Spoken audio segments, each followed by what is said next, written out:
Así lo dicen Oscar. Los levantamientos populares son malas noticias para las dictaduras. Ventilar las quejas al aire libre no es un asunto que les interese en lo más mínimo, mucho menos cuando las protestas terminan doblegando la voluntad del régimen. Ejemplos abundan en la historia. Pueblos cargados de ira ante la injusticia han tomado las calles y han dado comienzo en múltiples ocasiones a poner fin a monarquías, dictaduras o cambiar simplemente una política considerada injusta.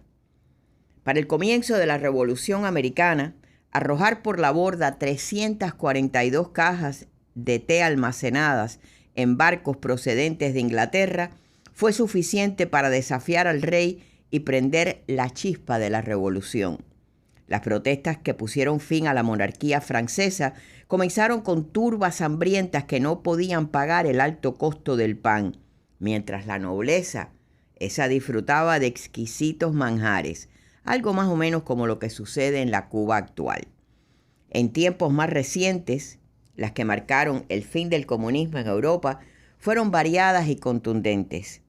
Cuando en Alemania 70.000 personas protestaron contra el comunismo un lunes en la ciudad de Leipzig, el próximo lunes ya las protestas eran por todo el país, hasta que un mes más tarde concluyeron con el derribo del muro de Berlín. Los países bálticos escogieron crear enormes cadenas humanas y simplemente unir sus voces en cantos patrióticos. En la antigua URSS, las ancianas en las calles lanzaban sus mantas sobre los tanques para quitarles visibilidad. En aquellos años de determinación de romper con el yugo comunista, se vieron conmovedoras imágenes de soldados negándose a disparar contra su propio pueblo. En Cuba, no podemos predecir cuál será el resultado de las manifestaciones masivas que comenzaron un 11 de julio del 2021, espontáneamente por toda Cuba. Era la voluntad de un pueblo que se negaba a perder la esperanza de conquistar una libertad que jamás habían conocido, pero anhelaban lo suficiente como para arriesgarlo todo por ella. Casi 3 años después, aún permanecen cientos en prisión, entre ellos mujeres y menores. Cuba permitió la salida masiva de cubanos con doble propósito: la famosa válvula de escape y el enriquecimiento del tráfico humano. Solamente de los 425.000 cubanos que cruzaron la selva del Darién en menos de 2 años, Cuba recibió $5.000 por cada visa a Nicaragua y entre 10 y 15.000 dólares compartidos con los carteles de la droga en un negocio mucho más lucrativo que el narcotráfico y mucho menos riesgoso.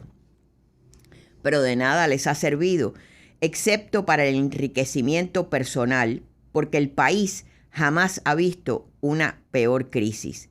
Solo que ahora, el que pide comida sabe que el engendro llamado MIPYMES tiene la leche que le falta a sus hijos, mientras que la solución del régimen consiste en culpar al embargo y vender sirope alimenticio, que no es más que agua con azúcar prieta para calmar el hambre de los niños. Las MIPYMES tienen leche fresca, en polvo, condensada, evaporada, de chocolate o de fresa, pero para vender solo a los que tienen los dólares del imperio, que ahora culpan de todos sus males.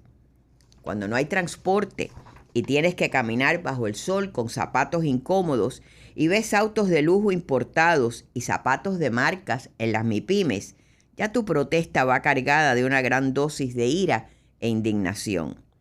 El régimen sabe que están sentados sobre un polvorín y quizás por eso, con estas protestas que comenzaron el 17 de marzo, se han mostrado dispuestos a escuchar y no repartir palos y romper huesos con la misma visibilidad que lo hicieron con anterioridad. El primer ministro Manuel Marrero Cruz apeló al diálogo para calmar los ánimos ante la compleja situación del sistema eléctrico nacional y las limitaciones actuales en la distribución de alimentos. Trabajamos sin descanso en la búsqueda de soluciones dentro y fuera del país.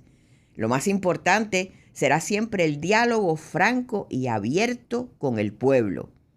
Y así de pronto llegó la luz y la comida.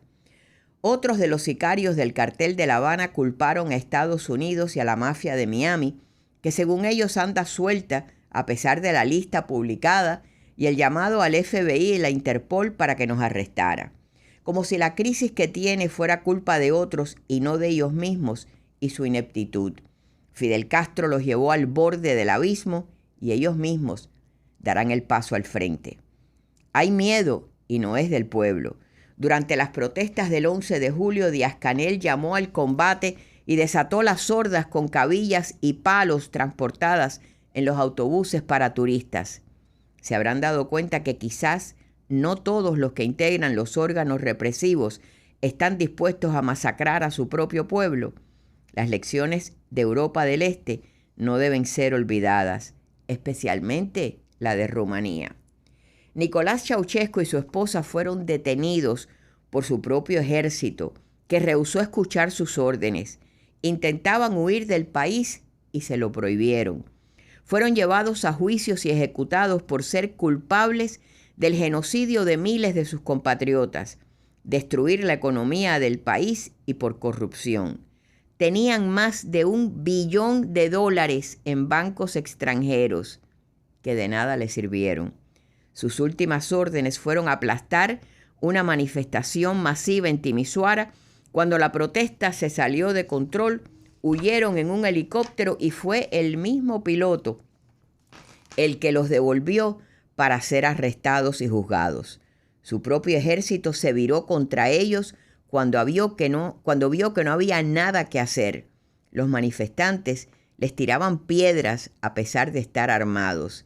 Se había roto el dique y el ejército se cambió de bando. Supo ocupar su papel en la historia. Lo mismo podría pasar en Cuba, y los dirigentes lo saben. Los últimos momentos de los Ceausescu fueron llenos de gritos y de histeria. Ni ellos mismos creían lo que les estaba pasando. La justicia tardó, pero llegó con la determinación de un pueblo de romper el yugo que lo oprimía. Las banderas tricolor ondeaban con un hueco en el medio. El símbolo del comunismo había sido arrancado. Ha pasado una y otra vez. Los dirigentes cubanos deberían de repasar la historia o al menos releer a Marx, ese fracasado que no los ha dejado progresar. Los hombres hacen su propia historia, pero no la hacen a su gusto, dijo Marx.